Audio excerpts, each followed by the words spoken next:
So ఇప్పటి వరకు మనం బ్యాక్ టు రేప్ కేస్ ఏదైతే జరిగిందో దానిలో చూసుకున్నట్లయితే సో ఇప్పటి వరకు ఎటువంటి శిక్షలు పడడానికి ఛాన్స్ ఉంది సంజయ్ అనే పర్సన్ అనేసి ఒకరి మీదకి వచ్చారు. సో మెయిన్ థింగ్ నేను ఇంకొకటి చెప్పాలనుకుంటున్నాను, మీడియాకు కూడా కొంచెం చెప్పాలనుకుంటున్నాను.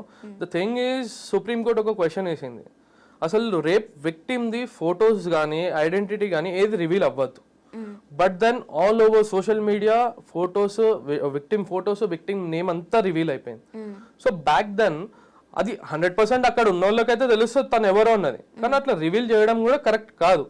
సో శిక్షల వరకు వస్తే ఇప్పుడు ఇది నేషనల్ ఇష్యూ అయిపోయింది, ఎవ్రీ స్టేట్ లో దీన్ని ప్రొటెస్ట్ చేస్తున్నారు. సో ఆబ్వియస్లీ లైఫ్ ఇంప్రిజన్మెంట్ కన్నా తనని హ్యాంగ్ చేస్తారనే మేము అందరం నమ్ముతున్నాం. ఓకే, సో ఇలాంటివి ఏమన్నా ఇన్సిడెంట్స్ మీకు తెలిసినప్పుడు మీ సైడ్ నుండి వాయిస్ రేస్ చేయడానికి అటువంటిది ఏమైనా ఛాన్స్ ఉంటుందా యాజ్ ఎ లాయర్గా? 100%. ఇప్పుడు విక్టిమ్కి న్యాయం దొరకాలి అని చెప్పి అనుకున్న తర్వాత కంపల్సరీ మేము వాయిస్ రేస్ చేయాలి కదా. చూడండి, ఒక కేసుని తప్పియాలన్న అడ్వకేట్, ఒక కేసులో ఇరికియాలన్నా సరే అడ్వకేటే. సో ఆబ్వియస్లీ ఇప్పుడు కానీ ఈ సుమోటో కేసులో ఎట్లా అంటే అడ్వకేట్స్ తో పని లేకుండా డైరెక్ట్ సుప్రీంకోర్టు, హైకోర్టుకి మాత్రమే ఛాన్సెస్ ఉంటుంది. సుమోటో కేసు లాగా తీసుకున్నారు కాబట్టి వాళ్ళే ఫ్యాక్ట్స్ అన్ని చూసుకొని వాళ్ళే శిక్షిస్తారు. ఒకరు అపీల్ చేయాల్సిన అవసరం లేదు, ఒకరు పిటిషన్ చేయాల్సిన అవసరం కూడా లేదు. Okay, but when it comes to reality మాట్లాడుకున్నట్లయితే ఈ కోర్టు ఇవన్నీ కూడా ప్రూఫ్సే కావాలంటారు. 100%. సో ఈ రోజుల్లో ఇప్పుడున్న టెక్నాలజీ ప్రకారము పరువు లైక్ పలుకుబడి డబ్బు ఉన్న వాళ్ళు తారుమారు చేయగలరు కేసుల్ని. సో చాలా మంది తప్పించుకుంటారు ఈజీగా. What do you say? తప్పించుకుంటారు అంటే ఇంకా అసలు ప్రాపర్ కోర్ట్ ఓన్లీ ఎవిడెన్స్ ను నమ్ముతుంది. ఇప్పుడు మీరు చెప్తానో నేను చెప్తానో నమ్మదు. ఆ ఎవిడెన్స్ అన్నది లేదు అన్న టైంలో ఏం చేయలేము మనం కూడా. సో అది ఎవిడెన్స్ లేనప్పుడు అమాయకులు ఎవరైతే ఉన్నారో వాళ్ళు బలవుతున్నారు. అట్లా చాలా కొన్ని థౌసండ్స్ ఆఫ్ కేసెస్ ఉన్నాయి. ఏం చేయకుండా జైలుకి వెళ్ళి తను ఇన్నోసెంట్ అని చెప్పి కొన్ని ఒక 13-14 ఇయర్స్ తర్వాత ప్రూవ్ అయ్యి, అంటే తన లైఫ్ అంతా వెళ్ళిపోయింది. ఒక 13 years 14 years అంటే లైఫ్ ఇంప్రిజన్మెంట్. అదంతా అయిపోయిన తర్వాత బయటకు వచ్చిన తర్వాత సారీ అని చెప్పి కోర్టు కంపెన్సేషన్ ఇస్తుంది వాళ్ళకి.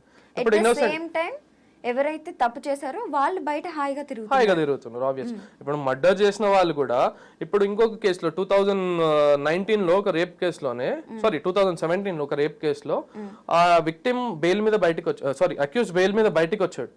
వచ్చిన తర్వాత ఎవరైతే విక్టిమ్ ఉన్నారో వెళ్ళి వాళ్ళ అమ్మని చంపేశాడు. What 22 years. సో ఇట్లా ఇప్పుడు బాబాలు కూడా ఉన్నారు, సమ్ బాబాస్ ఉన్నారు కదా, వాళ్ళు కూడా బెయిల్స్ మీద బయటికి వస్తా ఉన్నారు. ఒక బాబా అయితే 27th టైం ఇది బెయిల్ మీద బయటికి రావడం. సో కొన్ని లూప్ హోల్స్ అట్లా ఉన్నాయి, మనం ఏం చేయలేము. సో మీరు యాజ్ ఏ క్రిమినల్ లాయర్ కాబట్టి మీరు చూసిన కేసులో వర్స్ట్ కేసు ఏంటి? అంటే మీకు కూడా కొంచెం గూస్ బంప్స్ ఇచ్చిన కేసు లాంటివి ఏమన్నా ఉన్నాయా?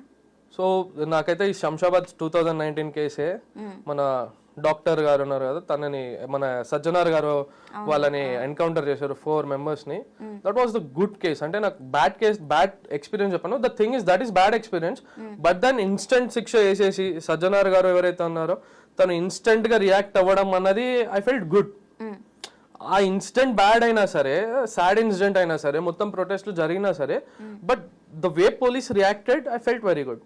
ఓకే, సో సోషల్ మీడియాలో కొన్ని కామెంట్స్ చూసినట్లయితే మరీ ఇంత దరిద్రమైన సొసైటీలో మనం ఉన్నామా అన్నట్టుగా ఉందన్నమాట. సో ఆ కామెంట్స్ కూడా చాలా పిక్చర్స్ బయటకు వచ్చాయి. ఈ అమ్మాయి పిక్చర్ ఏదైతే ఉందో అది పెట్టి ఆ 10 members-లో నేను ఉంటే బాగుండు, ఓకే అమ్మాయి 10 members-ని సాటిస్ఫై చేయగలిగిందంటే గ్రేట్, ఇలాంటి చెత్త కామెంట్స్ వస్తున్నాయి. సో దాని మీద మీ రియాక్షన్ ఏంటి? ఆబ్వియస్లీ పోలీస్ యాక్షన్ తీసుకోవాలి అలాంటి వాళ్ళ మీద. అంటే వాళ్ళ మైండ్ సెట్ అట్లా ఉంది అన్నప్పుడు వాళ్ళు కూడా తప్పు చేయడానికి వెనకాడారు. సో ఆబ్వియస్లీ వాళ్ళని ఫిల్టర్ చేయాలా. ఇప్పుడు కొంతమంది ఉమెన్ కూడా దానికి రిప్లై ఇచ్చారు. కొంతమంది ఒక సాడ్ పోస్ట్ పెడితే దాని లోపల స్పెల్లింగ్ మిస్టేక్స్ కూడా ఎత్తుకుతున్నారు. సెంటెన్స్ కరెక్ట్ లేదు, ఈ స్పెల్లింగ్ కరెక్ట్ లేదు అని ఒక ఉమెన్, అది కూడా రేప్ కి రిలేటెడ్, ఒకరు వాళ్ళ ఫ్రెండ్ ఎవరో పోస్ట్ చేస్తే వెస్ట్ బెంగాల్ కేసులో వాళ్ళ ఫ్రెండ్ ఎవరో పోస్ట్ చేస్తే దాని లోపల స్పెల్లింగ్ మిస్టేక్స్ ఉమెన్ కూడా ఎత్తుకుతున్నారు. సో ఇలాంటి వాళ్ళని అయితే మనం ఆబ్వియస్ గా వాళ్ళ మైండ్ సెట్ చెడిపోయే ఉంటది. వాళ్ళు రేపు పొద్దున్న తప్పు చేయొచ్చు, 100% తప్పు చేయొచ్చు. ఇన్ఫ్లుయెన్స్ లాట్ ఆఫ్ మెంబర్స్ కూడా బయట ఎవరైతే ఉన్నారో చాలా ఇన్ఫ్లుయెన్స్ చేస్తారు వాళ్ళు. సో ఇటువంటి వాళ్ళకి ఎటువంటి శిక్షలు ఉంటాయి అసలు? అంటే వాళ్ళకి శిక్షలు ఏముంటాయండి, వాళ్ళు ఊరికే వాళ్ళ కమెంట్స్ పెడుతున్నారు, వాళ్ళ వ్యూస్ చెప్తున్నారు. అది అంత పెద్దగా మాట్లాడే శిక్ష అంత అంటే అది లైట్ లోకి వచ్చేంత శిక్ష ఏమి ఉండదు. వాళ్ళని పిలుస్తారు, వార్నింగ్ ఇస్తారు, ఆ పోస్ట్లు డిలీట్ చేపిస్తారు, అంతేగాని వాళ్ళకి ఏదో ఇలా శిక్ష పడిపోతుంది అన్నట్టయితే ఉండదు. చెప్తున్నా మర్డర్ చేసిన వాళ్ళే బయట తిరుగుతున్నారు అన్నప్పుడు అట్లా ఆ కమెంట్స్ చేసిన వాళ్ళని పిలుస్తారు, వార్నింగ్స్ ఇస్తారు, పంపిస్తారు, డిలీట్ చేపిస్తారు అంతే. మరి మర్డర్ చేసిన వాళ్ళు బయట తిరుగుతుంటే ఇంకా పోలీసులు, అడ్వకేట్లు, కోర్టులు ఇవన్నీ ఉండే ఏంటి ప్రయోజనం? సో ఏంటి ప్రయోజనం అంటే ఇప్పుడు ఆ మర్డర్ చేసిండ్రు, ఇప్పుడు అది నాన్ కాంపౌండబుల్ కావాలని చేసిండో ఎట్లా చేసిండో అన్నది ప్రూఫ్ కాదు. సో ఇప్పుడు ఒక ఫ్రెండ్ ఉన్నాడు, తనతో పాటు ఇంకొక ఫ్రెండ్ ఉన్నాడు, తను ఆయనతో పాటు ఉన్నాడు, వాడు ఏం తప్పు చేయకపోయినా 8 కిందకి తనకి శిక్ష చేస్తారు. సో ఆబ్వియస్లీ తను నిరూపించుకుంటారు, నేను ఏం చేయలేదు, I was just standing with him. కానీ అప్పుడు కోర్ట్ ఏం క్వశ్చన్ చేస్తారంటే you are standing with him but you didn't attempt to stop him. అంటే తనకి సపోర్ట్ చేశాను అన్న దాని మీదనే అతన్ని కూడా 8 కిందకి వేస్తారు. కానీ అట్ ద ఎండ్ 8 ఉండనియండి, 8-10 ఉండనియండి, murder case is a murder case. Okay, తప్పు చేసినా చేయకపోయినా. Yeah okay. సో ఇదే లిస్ట్లో చూసుకున్నట్లయితే రేప్ అవ్వకముందే ఇఫ్ ఇన్ కేసు మనకు ఆల్రెడీ షీటింగ్ అని ఇవి చాలా ఉన్నాయి విమెన్కి. సో విమెన్ మీద ఒక హెరాస్మెంట్ కానీ ఇలాంటివి జరిగినట్లయితే ఎటువంటి శిక్షలు ఉంటాయి అబ్బాయిలకి? సో ఆబ్వియస్లీ ఇప్పుడు మనం చూస్తున్నాము ఈ క్లబ్బింగ్ కల్చర్ లో కానీ బయట రోడ్ మీద వెళ్తున్నప్పుడు కానీ తాగేసి అమ్మాయిలను హెరాస్ చేయడము, హెరాస్మెంట్ కేసెస్ చేస్తున్నారు. So the thing is last time మళ్ళీ మనం మాట్లాడుకున్నట్టు ఉమెన్ కి ఒక రైట్ ఉంది. అది నిజంగా ఇప్పుడు సీసీటీవీ ప్రతి ఒక్క దగ్గర సీసీటీవీ ఫుటేజెస్ ఉన్నాయి, సీసీటీవీ కెమెరాస్ ఉన్నాయి. ఆ ఫుటేజెస్ లో నిజంగా తను హెరాస్ చేస్తున్నారంటే కంపల్సరీ పోలీస్ యాక్షన్ తీసుకుంటది. సో ఒక్క అమ్మాయిని ఒక 11 seconds స్టేర్ చేసినా సరే అది తప్పు. ఓకే, స్టేర్ చేయడం కూడా తప్పు. ఓకే, ఒక అమ్మాయిని డైరెక్ట్ గా స్టేర్ చేయడం కూడా తప్పు. ఓకే. సో అలాంటిది మీరు టచ్ చేస్తున్నారు, మన కొన్ని టచ్ చేయని చోట టచ్ చేస్తున్నారు అని చెప్పి అనుకున్నట్టయితే కంపల్సరీ పోలీస్ హరాస్మెంట్ కేసెస్ వేస్తుంది.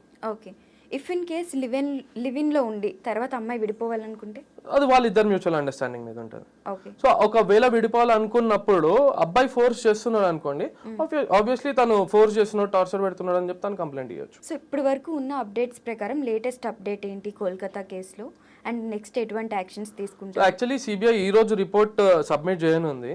దాని తర్వాత హియరింగ్ డేట్ నాకు తెలిసి 27th రోజు ఉంది, ఇంకొక హియరింగ్ డేట్. సో అప్పటి వరకు మనం వెయిట్ చేయాల్సిందే.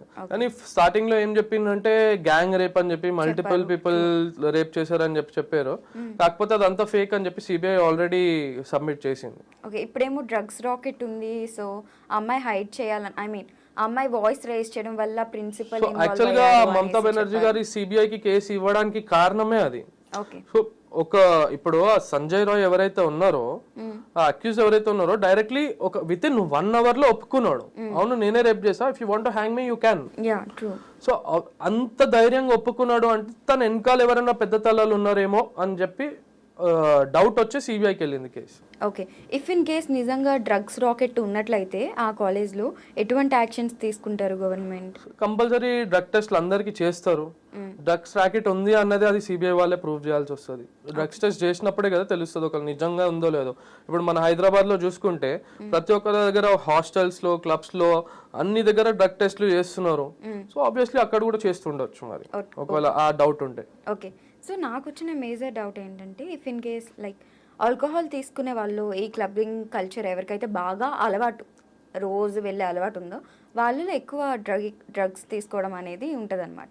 సో ఆల్కహాల్ తీసుకున్నప్పుడు ఎక్కువ అట్లా అనుకోవడం కన్నా, సో నాకు తెలిసినంత వరకు నేనేం చెప్తున్నానంటే ఈ డ్రగ్స్ అన్న గ్యాంగ్ సపరేట్ ఉంటుంది, ఆల్కహాల్ తాగే పీపుల్ సపరేట్ ఉంటారు. అంటే they vibe with the alcohol. The people who take drugs, they vibe with the drugs.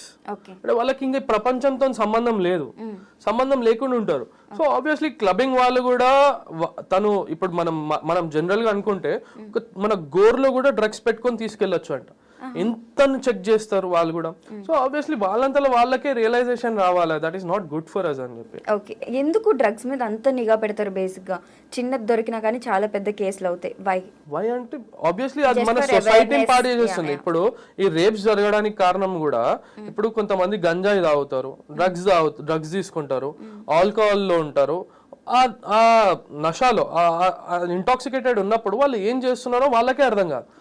Half of the rapes ఈ డ్రగ్స్ తీసుకోవడం వల్ల, ఈ గంజాయి తాగడం వల్ల, ఫుల్లీ ఇంటాక్సికేటెడ్ అవ్వడం వల్లనే రేప్స్ కూడా జరుగుతున్నాయి. సో ఆబ్వియస్లీ అది కూడా మన సొసైటీకి ఉన్న ప్రెసెంట్ గవర్నమెంట్ కి తప్ప పేరు తెచ్చినట్టే కదా, చెడ్డ పేరు వచ్చినట్టే అది.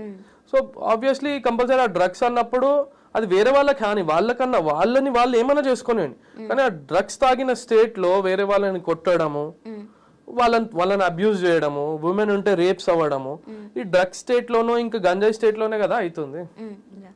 అదే స్టేట్ ఆఫ్ మైండ్ లో అవుతుంది. రీసెంట్ గా సెలబ్రిటీస్ కూడా ఒక ఇష్యూలో బాగా దొరికారు, డ్రగ్స్ తీసుకుని రేవ్ పార్టీలో. ఎగ్జాక్ట్లీ, బెంగళూరు రేవ్ పార్టీ అని. సో రేవ్ పార్టీస్ నే బ్యాన్ చేస్తే అయిపోద్ది కదా, ఎందుకంటే ఆబ్వియస్లీ రేవ్ పార్టీస్ బ్యానే ఉన్నాయి, బ్యాన్ చేసే అవసరం లేదు, ఆల్రెడీ దే ఆర్ బ్యాన్. ఇప్పుడు రేవ్ పార్టీస్ అన్న కల్చర్ మన కల్చరే కాదు, అది ఫారెన్ కల్చర్. మన దగ్గర ఎప్పటి నుండో బ్యాన్ ఉన్నాయి. కాకపోతే ఇప్పుడు ఫ్రెండ్స్, ఇప్పుడు ఆల్ ఆర్ ఈక్వల్ అన్నప్పుడు ఫ్రెండ్స్ కలిసి పార్టీ చేసుకుంటున్నా సరే, నార్మల్ ఒక చిన్న పార్టీ చేసుకున్నా సరే దాన్ని రేవ్ పార్టీ అన్న పేరుతోనే తీస్తున్నారు. ఇప్పుడు జనరలీ మొన్న ఇంకొక సెలబ్రిటీది ఫామ్ హౌస్ లో ఇష్యూ అయింది. ఆల్ ఫ్రెండ్స్ ఉన్నారు అంతే, they are all having alcohol అంతే. అండ్ దాన్ని కూడా మన సోషల్ మీడియాలో ఎట్లా వేసిండ్రు, సో అండ్ సో దొరికింది రేవ్ పార్టీలో అని చెప్పి వేస్తున్నారు. ఫ్రెండ్స్ కలిసి కూర్చొని తాగడం కూడా రేవ్ పార్టీ కిందకి రాదు కదా. సో యాజ్ ఆఫ్ నౌ ఉన్న అప్డేట్ ప్రకారం అయితే ఈ రోజు సిబిఐ రిపోర్ట్ సబ్మిట్ చేశారన్నారు కదా, ఈ సిబిఐ అనేది ఎన్ని డేస్ జరుగుతుంది మనకి ఇన్వెస్టిగేషన్ అంతా? సో ఇప్పుడు డైరెక్ట్ చీఫ్ జస్టిస్ గారు చూస్తున్నారు కాబట్టి 9 జడ్జెస్ బెంచ్ ఉంది. సో వాళ్ళందరూ దాన్ని రివ్యూ చేసి ఫ్యాక్ట్స్ అన్ని తెలుసుకున్న తర్వాత మనకు జడ్జ్మెంట్ అన్నది ఇస్తారు. సో అప్పటి వరకు మనం వెయిట్ చేయాలి. ఎన్ని డేస్ ఎక్స్పెక్ట్ చేయొచ్చు మనం? ఇప్పుడు డిపెండ్స్, నెక్స్ట్ హియరింగ్ అయితే 27th అని చెప్పి అంటున్నారు. So we have to wait till then. Okay, అప్పుడు కూడా we will get another update కానీ there is no full stop. Exactly, no full stop అంతే. ఓకే, అంటే ఇంత ఇమీడియట్ గా అయితే తనకు శిక్ష పడిపోతుంది, తీసుకెళ్లి ఉరి తీసేస్తారు అన్నట్టయితే కాదు.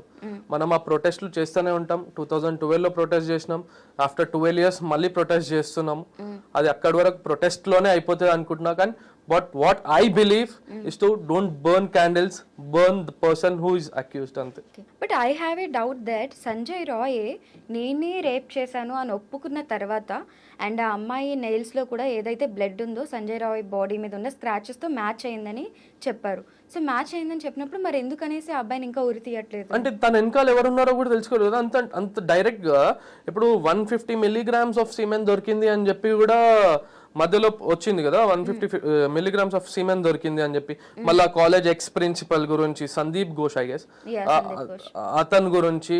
సో వెనకాల ఏం జరుగుతున్నది అని కూడా తెలుసుకోలేదు కదా. ఇప్పుడు ఇతను ఒక్కరిని శిక్షించేస్తారు, వెనకాల వాళ్ళు అందరు తప్పించుకుంటారు కదా. బట్ ఒకరిని తీసేస్తే ఫస్ట్ లిస్ట్ లో నుండి ఒకటి వెళ్తాడు కదా, మళ్ళీ బయటికి ఫ్యాక్ట్స్ ఎట్లా రావాలా? తన నుండే కదా చెప్పించుకోవాలా ఫ్యాక్ట్స్. ఇప్పుడు సిబిఐ ఎంక్వైరీ ఎంత చేసినా సరే మన దగ్గర ఒక ఎవిడెన్స్ ఉంది, ఒక పర్సన్ ఉన్నారు, తన దగ్గర నుండే కదా ఫ్యాక్ట్స్ అన్ని స్వీకరించాలా.